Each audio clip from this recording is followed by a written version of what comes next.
Kafalina no ivahiniananay aminao amin'izao tantara sy kolotsaina raha anao isaky ny alahady eto amin'ny GTV izao. Ao anatin'izay tantara sy kolotsaina izay dia miavaka kely ny fandaharantsika androany, ny tolonomby na ny savika. Misy eo am-pitenenana no milaza hoe tolona sy ady ny fiainana ka zarao azy manam-piniavana andresy. Mety mifandray izany teny izany ary nefa mety tsy mifandray ihany koa. Ka dia nisafidianay ho anao ny amin'ity androany ity dia ny savika eto Ambatomena, ato amin'ny complexe Ambatomena izany. Ny savika dia manana ny lanjany teo amin'ny taolo taloha ary kolotsaina izy ireny amin'ny fanaovana vodiondry, amin'ny lanonana, indrindra fa amin'ny diandro mitangan-dasy rehetrarehetra. Dia nikendrasandraso mangaly ny andro, kimamaika maveretagna, feno masoandro langlang sa sakony tao agnetigna. Tsy hovraigna le hiasa mitapodiagna le magnatapoka fa nidondô magnaparana koa zato mampiaraigna. Totogna sa magnaminy ampisanahary sa manahy maro tabeka sa vatsiky rery. Dia hoa manao ny hoe angay sa hidaravady mahay mandeha fa ansoroko ny hilaza azy. Dia asika ro asana naraka izao hatramin'ny farany tompo lasy tompo vavy.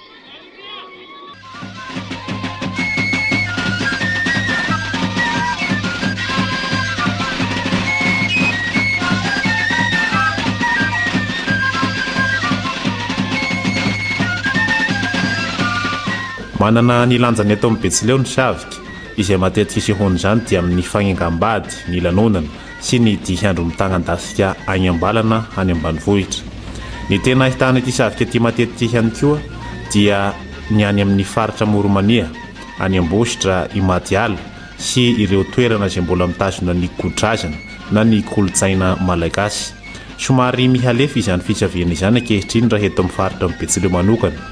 Ary maro azy ny taranaka aty afara tsy mahalala ny tena hevitra ny hoe savika na ny antohany izany savika izany. Fa ny fantatra fotsiny dia hoe rehefa misavika dia olona mitolonomby izay na olona misavika omby. Inona marina natao hoe savika na tolonomby ary inona ny avian'izany savika izany. Ka dia nisy tantarany poirany atao tolognomby zany satria atao Matsiatra moa zany dia misy vosa atao hoe vosomby. Izany hoe agnisan'ny toerana nisy omby maro zany taty Matsiatra. Ka nisy fomba roa zany ny boan'ny tolognomby. Voalohany dia hoe nisy ny atao hoe lalomena na bibiomby. Tato amin'ity toerana ity Matsiatra ity indrindra fa tamin'ny toerana Ambalavao iny. Ary Ambalavao io zany indrindra toerana homatsage io dia fifidianan'omby hatrana amin'izay.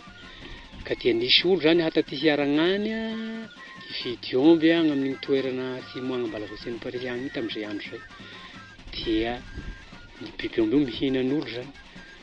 Ka lefa tojo ny fotoagna satria fa hariva nody zany reo no nisy an'io lalomena na biby omby io.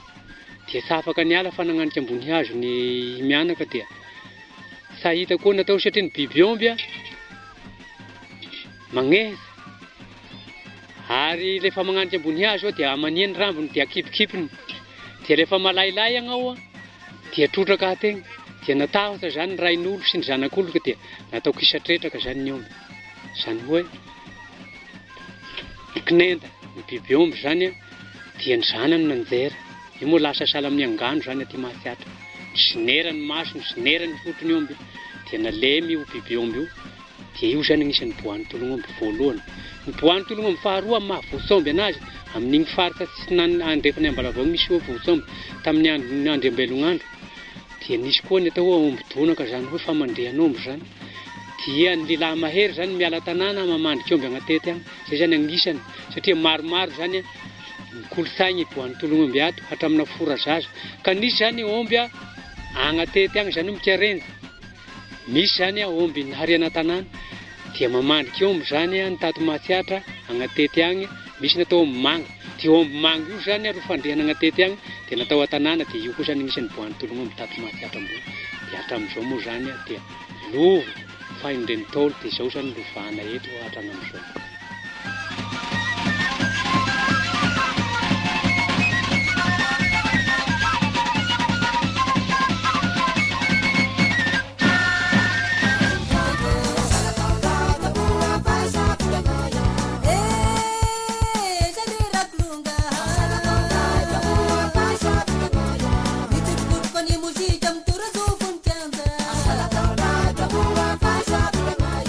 Ume vine mbunu vala batungu madruanzatu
Kolotsaina Betsileo ny Savika ary tena godrasana mihitsy izy ary sahala amin'ny tsy mahafa-po ny fety izay atao tany aloha raha ohatra ka tsy asiana Savika.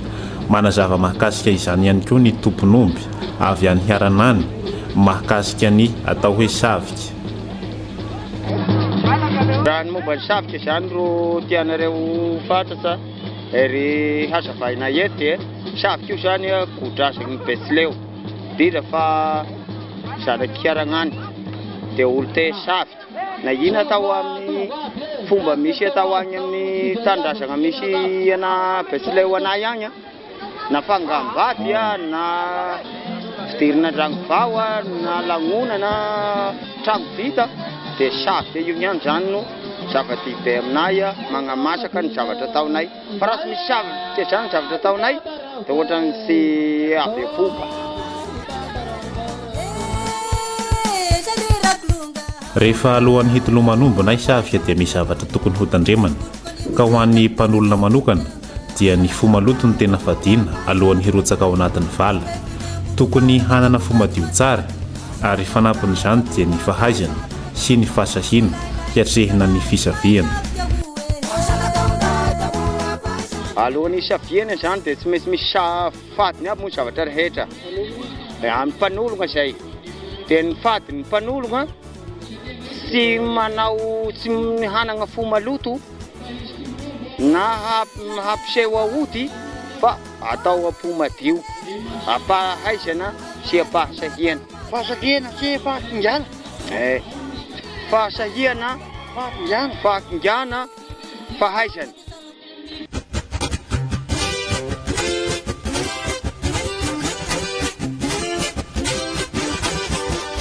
Ny matetika hita ihany koa rehefa hisavika ny olona iray dia mitondra tehina, mitondra jiafotsy.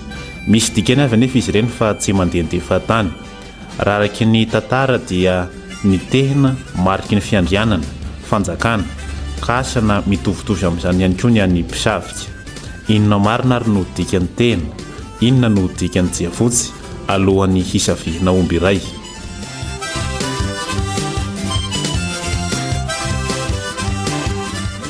Ny tegna zany dia tia kolontsaina maha Betsileo. Misy zany raha aman-dreny tagnaloha agny dia namorona an'ity dia tegna koa mandimby ihany amin'ny ato afara satria tia ny godrasana maha Betsileo zany tegna sy ny lamba zany samy saraka ny jiafotsy koa. Taloha raha moa nanao sikina zany fa ny amin'izao nitovy lahy amin'izao sa manao sikina koa fa ny efa mora ny fripo dia miapara amin'ny sorta zany fa sa manao sikina koa. Mariky ny fiarovana ny fanaovana ny jiafotsy, izany hoe fiarovana amin'ny tandriky ny omby mba tsy hilevina amin'ny kibo na handratra ny olona. Ny tehina kosa dia hiarovana ny omby raha ohatra ka tena masika ny omby dia hikapohana azy izany mba tsy hisy ny loza mety hitranga.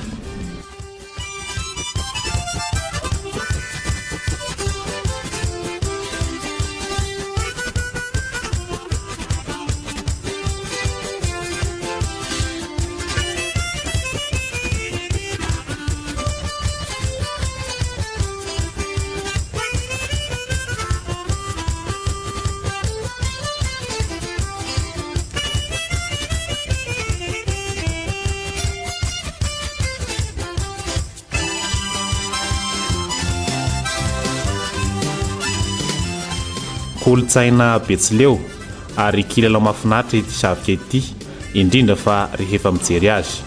Raha vao miteny hoe Savika dia olona mitolombo izay no jerena. Ny mampametram-panontaniana avy hatrany anefa dia ny hoe fomba hoana no hiatrehan'ireto mpisavika ireto ity kilalao ity. Ny anarana ve sa dia efa fahaizana ny menjanahary, satria biby eto no tolomona. Inona avy ary no tetika ady hatrehina an'izany Savika izany. Tongony sy ny sofiny izany no jerevana raha vao miolosa ny tongony, na hoe ny sofiny manakona ny masiny tonga dia milay izany manao karaka sofiny. Dia eo koa iny sa le dia fidelina izany iny. Dia misy koa le hoe raha ny omby tena mahery, tena sahaza karaka sofiny fa tena magnano izany dia tena manetry izay dia faraheriny igny le manao hoe variteraka izany toerana agnalohany raha ilaha ndraiky alaha mipetraka agnaloha, ndraiky alaha mipetraka ny telo lahy amin'ny sisiny sy amin'ny sisiny handray azy izany. Izay izany le boahany hoe rehefa tafidy ato agnatin'ity vala mikazona complexe ity.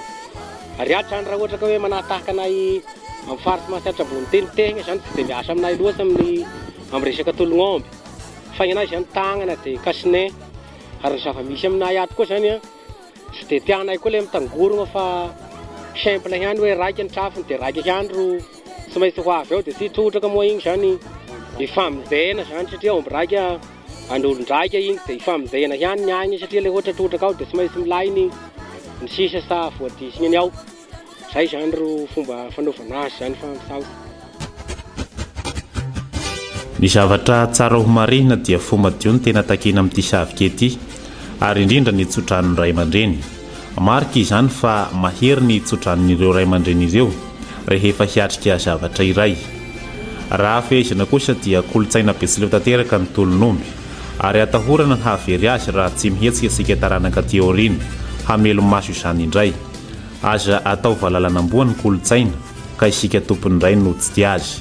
Hindramiko ilay ohabolana Betsileo avy eto Fianaratsoa izay milaza fa tany ianao fa ny an'olo ratsahomena.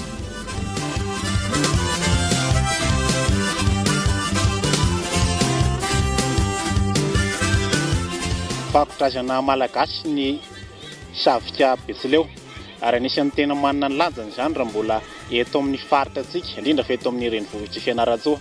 Somary lefilefa anefa izy ankehitriny ka hasongadiny antsika taranaka aty afara ka dia ny veloma say horo magnaligna hoy ny mpahay miresaka izay, ko dia izay no maraparagna antsika anazy sy adiny ihany koa ireo namana mpanona mpikarakara ary singanina amin'izany ny botika tsara lalaina eo Ambalapaiso amin'ny lalana miakatra makao amin'ny Raikseho iny ka dia isaorana manokana izy nanoana amin'ny alalan'ny lambalanda ka dia makasitraka tompoko lahy makatelo tompoko vavy amin'ny herin'ny indray manaraka ny tohiny. Veloma tompoko.